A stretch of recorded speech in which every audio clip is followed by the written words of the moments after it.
Boa noite a todos. Nós estamos reunidos para estudarmos o livro O Consolador. Hoje é 8 de julho de 2019. Nós vamos dar continuidade à nossa questão de número 263. Livro Consolador, psicografia de Francisco Cândido Xavier, o Espírito Emmanuel. Vamos fazer a nossa prece de abertura. Agradecermos a Jesus por mais esse encontro. Nosso Senhor Jesus, mais uma vez, começando uma semana de trabalho, de estudo, nesse nosso movimento, que já faz parte da nossa vida, de estarmos reunidos em Teu nome para estudarmos a obra O Consolador. Nós, através da oração, te pedimos, Senhor, a Tua presença, sendo representada pelos nossos amigos espirituais, a nos inspirar, a nos conduzir e a nos auxiliar em nossas necessidades morais e emocionais. Nós te agradecemos sempre e te rogamos que nos dê sabedoria necessária para o entendimento da obra, para a compreensão, para que ela possa fazer parte da nossa vida, se tornando um livro vivo em nossas atitudes. Graça te damos, Senhor, e agradecemos a presença dos amigos espirituais, rogando que nos inspire e que nos conduza. Vamos lá, então? 263. Deve-se atribuir ao judaísmo missão especial em comparação com as demais ideias religiosas do tempo antigo. Deve-se atribuir ao judaísmo uma missão especial em comparação com as demais ideias religiosas do tempo antigo.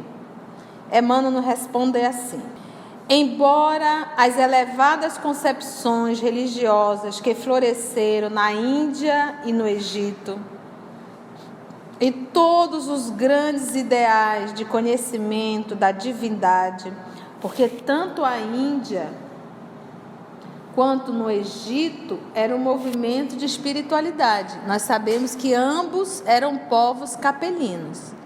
Eu até costumo, se eu brinco comigo mesma, esse povo que foram exilados e que traziam a espiritualidade, o conhecimento da espiritualidade, parece assim que foram aquele grupo de capela, que eram os espíritas, que tinham todo o conhecimento espiritual, mas que não colocaram em prática. Esses também foram exilados. Porque é um grupo que vieram para o planeta Terra e eles traziam todo o conhecimento da espiritualidade. Mas ambos se fecharam de forma egoísta, egocêntrica no próprio povo, né? A própria casta. Né? Então, revela que a chaga era o orgulho e a vaidade. Então vamos lá, Índia e Egito, que floresceram na Índia e no Egito, e todos os grandes ideais de conhecimento da divindade que povoaram a antiga Ásia em todos os tempos. Deve-se reconhecer no judaísmo a grande missão da revelação do Deus único. Nós estamos estudando o livro A Caminho da Luz, do nosso próprio Emmanuel, e nós vamos ali acompanhar quando que surgiu o politeísmo. Vocês lembram? Com os próprios egípcios, exatamente.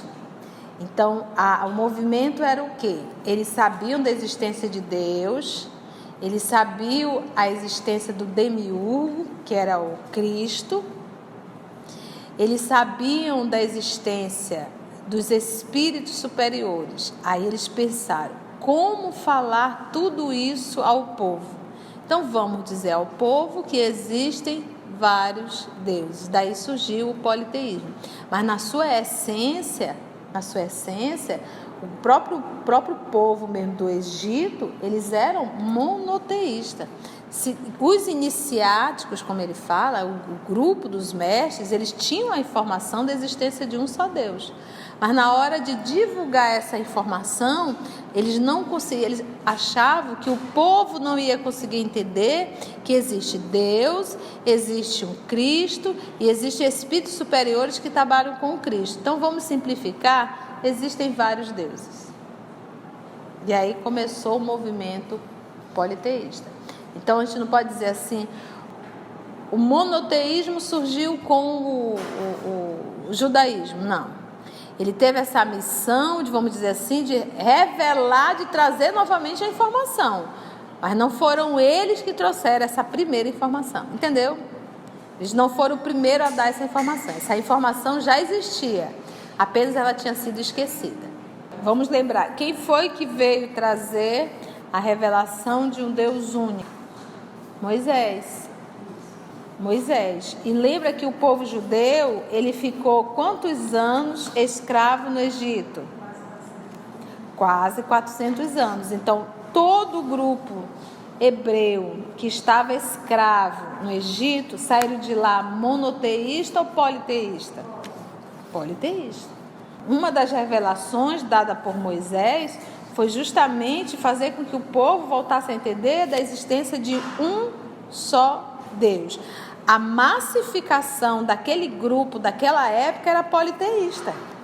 Eu vou para o A Caminho da Luz, livro A Caminho da Luz, no capítulo que vai retratar a ciência secreta, que é o capítulo 4, a civilização egípcia. Ele diz assim: tanto é assim que as iniciações no Egito se revestiam de experiências terríveis para o candidato à ciência da vida e da morte. Fatos esses que, entre os gregos, eram motivo de festas inesquecíveis. Os sábios egípcios conheciam perfeitamente a inoportunidade das grandes revelações espirituais naquela fase do progresso terrestre. Chegando de um mundo de cujas lutas, na oficina do aperfeiçoamento, haviam guardado as mais vivas recordações. Os sacerdotes mais eminentes conheciam o roteiro que a humanidade terrestre teria de realizar. Aí residem os mistérios iniciáticos e a essencial importância que lhes era atribuída no ambiente dos sábios daquele tempo. Aí tem logo próximo o politeísmo simbólico. Ele diz assim, olha: nos círculos esotéricos, onde pontificava a palavra esclarecida dos grandes mestres de então, sabia-se da existência do Deus único e absoluto, Pai de todas as criaturas e providência de todos os seres. Isso está no livro A Caminho da Luz.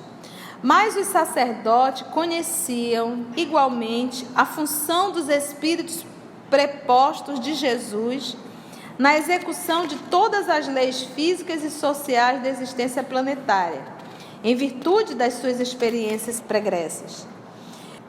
Desse ambiente reservado de ensinamentos ocultos, partiu, então, a ideia politeísta dos numerosos deuses, que seriam os senhores da terra e do céu, do homem e da natureza.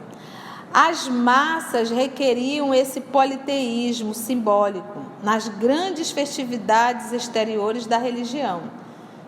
Já os sacerdotes da época conheciam essa fraqueza das almas jovens de todos os tempos, satisfazendo-as com as expressões esotéricas de suas lições sublimadas.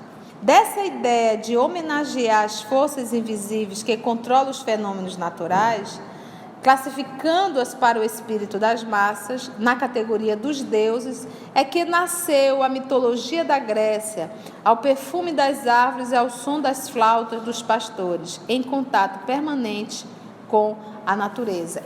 Emmanuel deixa bem claro no livro A Caminho da Luz que o povo do Egito, os mestres do Egito, tinham a informação, a crença da existência de um só Deus. Então Moisés, a função de Moisés, ele veio relembrar. Como diz o nosso Emmanuel, que os mestres do Egito sabiam que aquela humanidade jovem, aqueles espíritos jovens nesse processo de não entender, não compreender, ainda careciam dessa crença de vários deuses, fazer as ofertas, as oferendas, né? As festas, e nisso foi dado. Então, a função de Moisés, verdadeiramente, foi relembrar. Como diz o livro dos Espíritos, ele diz assim: se a lei está gravada na consciência, por que Deus envia os profetas? A resposta é: para relembrar o que esqueceram. Então vamos lá, voltando.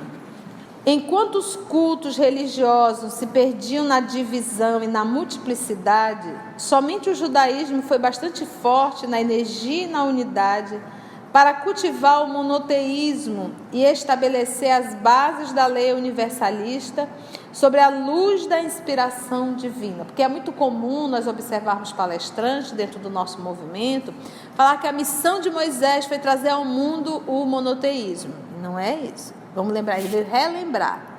A informação ela já existia na cabeça de poucos.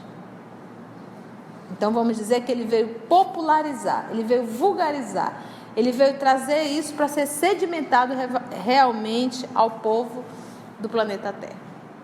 Por esse motivo, não obstante os compromissos e os débitos penosos que parecem perpetuar os seus sofrimentos, do judaísmo, dos judeus, através das gerações e das pátrias humanas no doloroso curso dos séculos, o povo de Israel deve merecer o respeito e o amor de todas as comunidades da terra, porque somente ele foi bastante grande e unido para guardar a ideia verdadeira de Deus, através dos martírios da escravidão e do deserto. Porque lembra que o povo ficou escravo praticamente 4 séculos no Egito, né? Praticamente isso, antes de Jesus.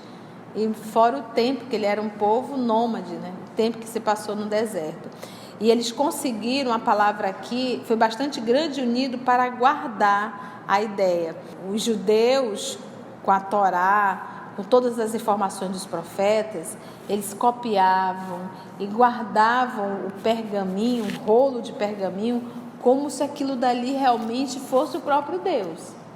Então eles tinham muito cuidado em copiar. Quando um pergaminho estava envelhecendo, diz, esse é o nosso irmão Haroldo que explica, que estuda a área e compartilha com nós espíritas, eles fazem um ritual como se fosse realmente enterrar, né? Era todo um ritual que eles faziam para aquele pergaminho que seria queimado. Nisso ele já foi copiado. E recentemente, aí, acho que em 2000 e pouquinho, foi descoberto rolos de Isaías. Foram descobertos, hoje é um dos pergaminhos mais antigos descobertos. E para a surpresa deles, ao pegarem e comparar com o que tem de atual, pasmem, o texto é o mesmo. Então a gente percebe a fidelidade. Então eles guardaram essas lições. Porque o que perpetua uma informação é um livro.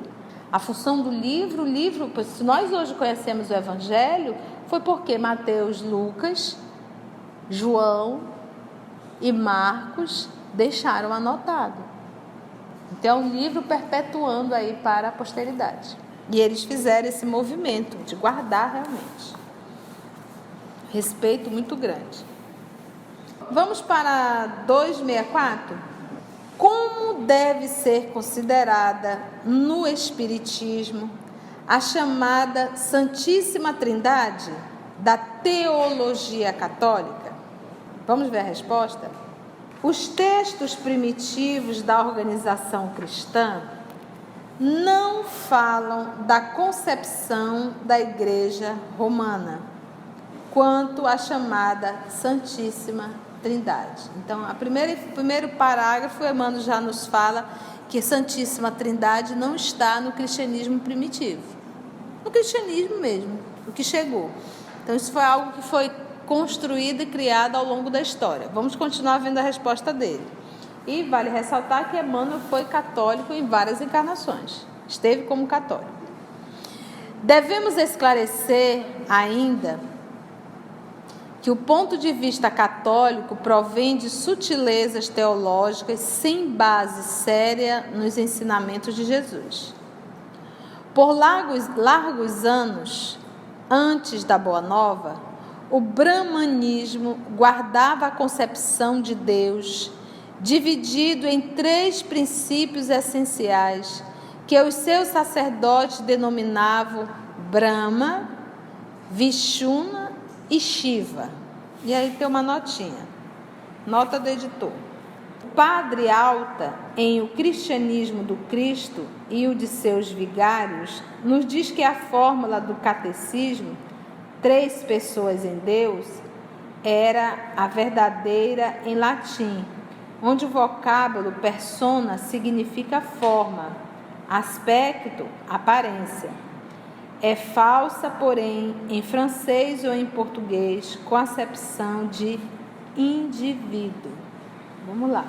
Então, aqui ele coloca, dividido em 3 princípios essenciais, que os seus sacerdotes denominavam Brahma, Vishnu e Shiva. Contudo, aí você vê aí os 3 deuses, né?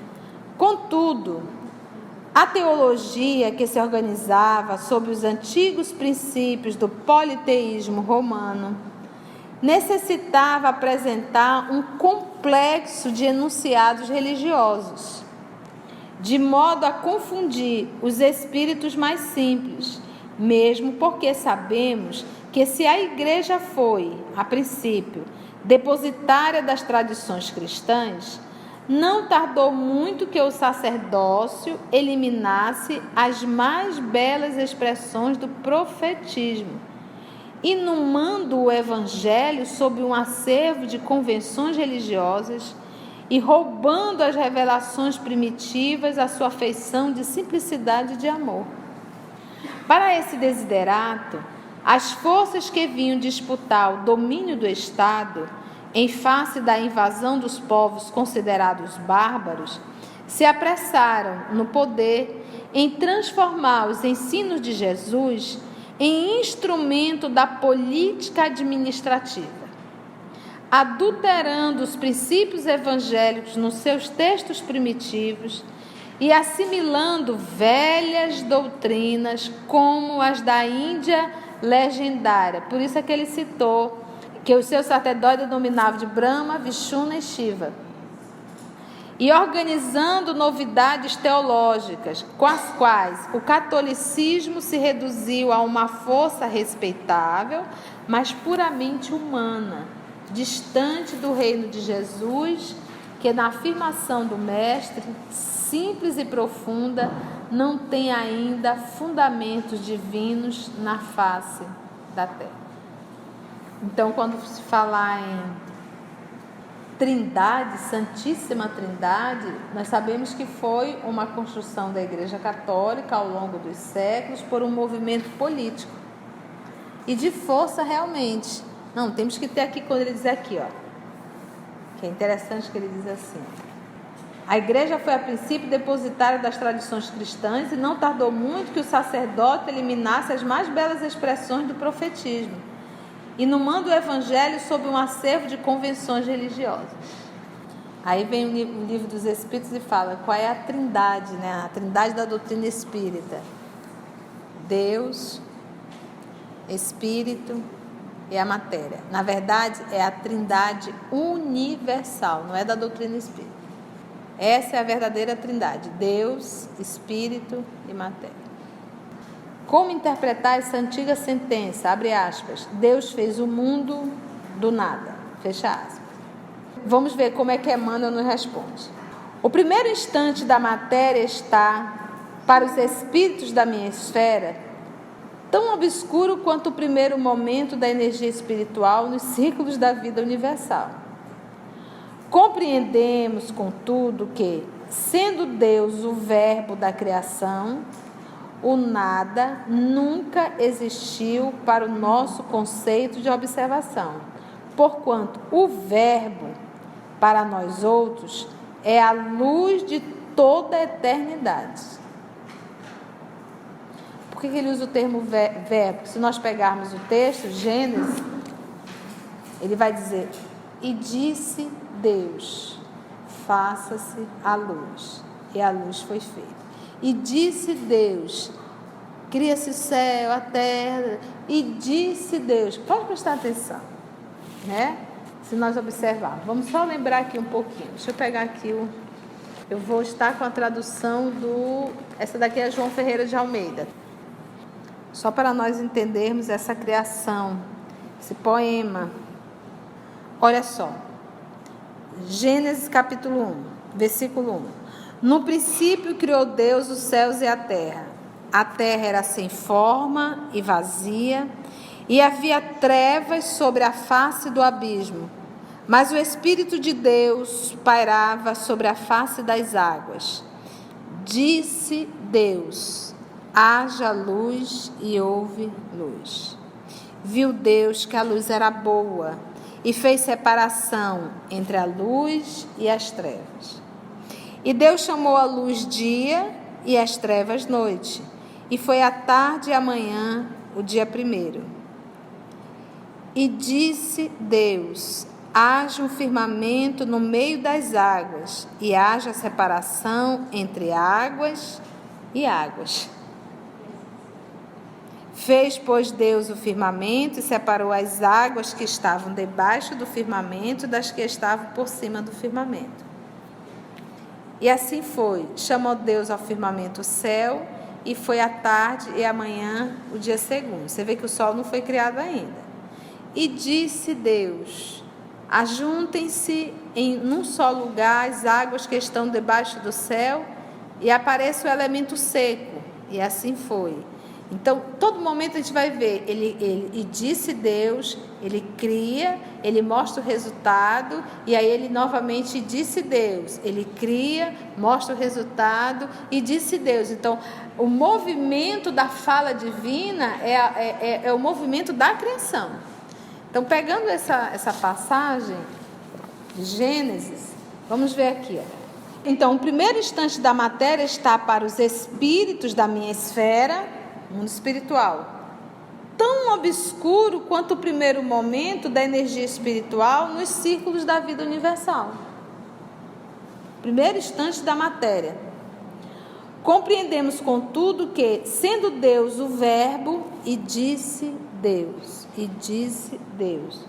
o verbo da criação, o nada, nunca existiu para o nosso conceito de observação. Se existia um verbo, então o nada nunca existiu. Por isso que ele diz, nunca existiu para o nosso conceito de observação, porquanto o verbo, para nós outros, é a luz de toda a eternidade. Então, como interpretar a antiga sentença, Deus fez o mundo do nada? Não é o do nada, não existe. No 266 ele pergunta assim: os dias da criação, nas antigas referências do Velho Testamento, correspondem a períodos inteiros da evolução geológica? Os dias da criação, nas antigas referências do Velho Testamento, correspondem a períodos inteiros da evolução geológica, os períodos geológicos. Então, cada dia da criação se refere a um período que levou bilhões de anos. Os dias da atividade do Criador, porque lembra aqui que a gente está estudando, ele diz assim, vou voltar. A terra era sem forma. Disse Deus, haja luz, e houve luz. E essa luz aqui não é a do sol, que ele é uma luz. Viu Deus que a luz era boa, e fez separação entre a luz e a treva. E Deus chamou a luz dia e as trevas noite, e foi a tarde e a manhã o dia primeiro. Então, aí ele vem novamente, e disse Deus, haja um firmamento no meio das águas, e haja separação entre águas e águas. É como se estivesse tudo junto. Vamos transformar agora um firmamento, o céu e a terra. Fez, pois, Deus o firmamento e separou as águas que estavam debaixo do firmamento das que estavam por cima do firmamento. E assim foi. Chamou Deus ao firmamento o céu, e foi a tarde e amanhã o dia segundo. Então ele vai colocando o dia, cada dia. Então esse dia é 24 horas? Não tinha sol, não tinha como marcar. Você vê aquele falando do firmamento, era como se fosse uma água só. E ele no início ainda diz era sem forma. O grande lance é que nós temos que entender que isso aqui é um poema que retrata a criação. Mas isso aqui não é ciência. Mas é um poema carregado, é um poema com metáfora. Porque isso daqui ele tem ritmo. Você pode ver que ele tem ritmo. O que eu não posso é pegar isso aqui ao pé da letra. E sim interpretar. Então ele diz, os dias da criação, nas antigas referências do Velho Testamento, correspondem a períodos inteiros da evolução geológica.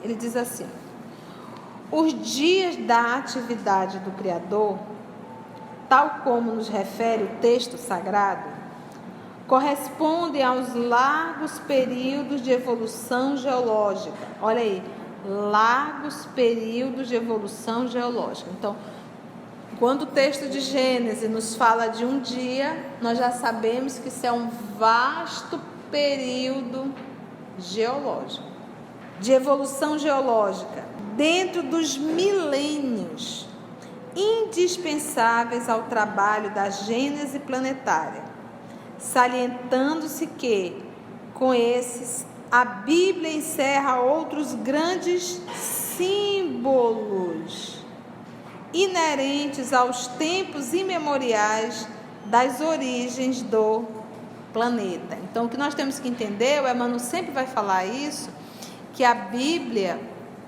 ela é rica em simbologia. Para isso eu tenho que estudar realmente um pouco do judaísmo para entender essa simbologia. Ok? Então não dá mais para pensarmos em um dia de 24 horas, tá bom? O sol ainda nem existiu. Ele vai existir, se não me falha a memória, no 4º dia. Já entendemos que dia não é na verdade um período de milhões de anos. 267. Qual a posição do Velho Testamento no quadro de valores da educação religiosa do homem? Vai ser muito boa essa resposta, que eu me recordo de ter ouvido já, inclusive palestrantes renomados a nível nacional, dizendo que se pode rasgar o Velho Testamento, que é uma baboseira. Eu ouvi. Então, olha o perigo de você subir ao púlpito e falar uma coisa dessa. Vamos ver o que o nosso querido Emmanuel nos responde aqui no livro Consolador. No quadro de valores da educação religiosa na civilização cristã, o Velho Testamento, apesar de suas expressões altamente simbólicas, poucas vezes acessíveis ao raciocínio comum, porque se a pessoa não tiver uma noção de judaísmo, não tem como entender. Eu digo que eu sou muito grata ao trabalho do nosso irmão Haroldo, que Deus o proteja e o fortaleça, porque ele fez esse movimento, ele teve essa coragem de mergulhar na cultura judaica e trazer essas informações para o movimento espírita. Dentro do movimento espírita não se mexia na Bíblia, não se mexia no Antigo Testamento, e são poucos os espíritas, inclusive, que sabem manusear uma Bíblia. Não sei em que momento nós nos perdemos. Então ele fez esse movimento de trazer o judaísmo, explicar a simbologia para que nós pudéssemos mergulhar na leitura do Antigo Testamento. E o nosso Emmanuel aqui diz, olha, expressões altamente simbólicas, poucas vezes acessível ao raciocínio comum. Nossa, eu me recordava que eu digo, gente, por que Jesus disse, Senhor, Senhor, por que me abandonaste? Mas isso não sai da minha cabeça. E eu era uma, que inclusive, manuseio ainda muito pouco o Antigo Testamento. Tenho estudado ele. E tem coisa que a gente não dá conta. E eu ficava nisso, e as pessoas perguntavam, eu digo, olha, eu não sei, porque não sei também é uma resposta, não sei. E eu estou vendo uma palestra dele e ele diz, Jesus estava cantando Salmo de Davi, Salmo 22, e eu disse, como? Aí eu fui lá, Salmo de Davi 22, está lá, Eli, Eli, lama sabatani, meu Deus, por que me desamparaste? Ele disse, agora a pergunta mudou, a pergunta é, por que ele estava recitando justamente esse salmo? Salmo é música. Jesus estava sendo crucificado e ele estava cantando, que era justamente o salmo que se falava do Messias sofredor. Então ele estava de certa forma mostrando que ele era o Messias, mas o Messias sofredor.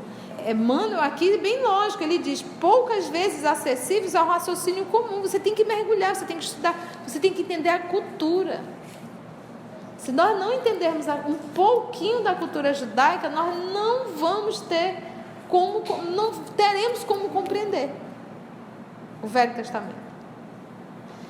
Ele diz, deve ser considerado como a pedra angular ou como a fonte máter da revelação divina. Então, em nenhum momento, nosso Emmanuel vai dizer, rasga porque é uma baboseira e joga tudo fora. Olha o respeito, deve ser considerado como uma pedra angular ou como a fonte máter da revelação divina. Quantas vezes Nosso Senhor Jesus, o livro que ele cita é o Velho Testamento. Não tinha o Evangelho. Ele era o Evangelho vivo.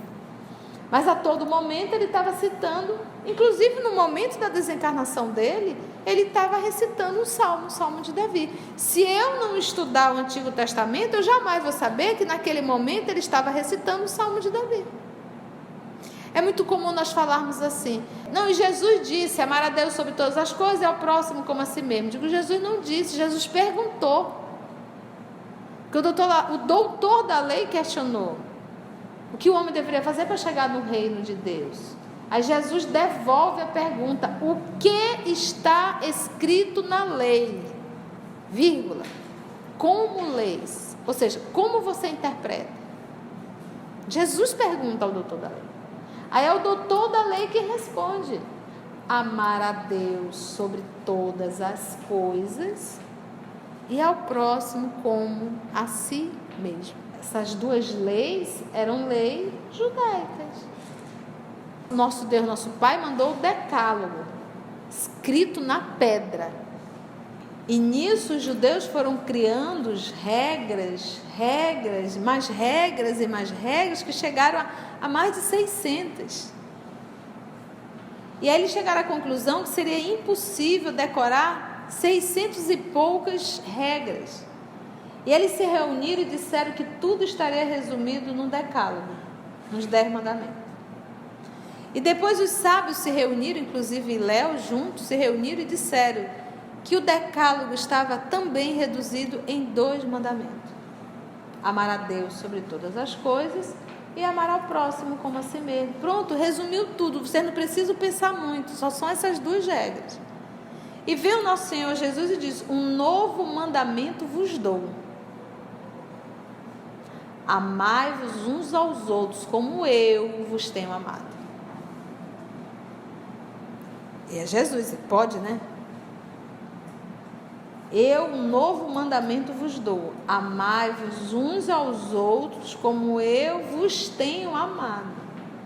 Porque Ele é o modelo e guia da humanidade. Então aprendemos hoje que o monoteísmo surgiu com o judaísmo? Não, surgiu com quem? Com o povo do Egito. Moisés veio fazer o quê? Relembrar o que o povo tinha esquecido. E de certa forma revelar, porque também não foi revelado a uma sociedade inteira. Velho Testamento, Gênesis, um dia é um dia de 24 horas, é um período geológico. Devemos abrir mão do estudo do Velho Testamento? Não, ele é a fonte máter, a pedra angular. Mas ele diz que poucas vezes acessíveis ao raciocínio comum do dia a dia. É aquilo que nós costumamos falar. Nós temos o hábito de pegar a nossa cabeça do século que nós estamos no ano de 2019, Aí você pega um texto de 1800, de 1000, de 800, 700 antes de Cristo, e você quer interpretar com a cabeça que você tem hoje, com o mundo que você está inserido. Não, eu tenho que pegar o texto e inserir no contexto daquela época. Então eu tenho que entender um pouco daquela época. Olha, dos nascidos de mulher. Gente, eu vi tanta interpretação absurda para isso. Dos nascidos de mulher, João Batista é o maior. Quantas interpretações. Aí vem Humberto de Campos e dá um show no livro Boa Nova, explicando por que Jesus falou isso de João Batista. Dos nascidos de mulher, João Batista é o maior. E eu não vou dizer, você vai procurar, que está gravado no estudo do Boa Nova. Tem lá um estudo, a titia trabalhou bastante nesse material. Então agradecemos ao nosso Senhor Jesus por mais esse movimento e esse momento de estudo, e até o nosso próximo estudo, se Deus assim nos permitir.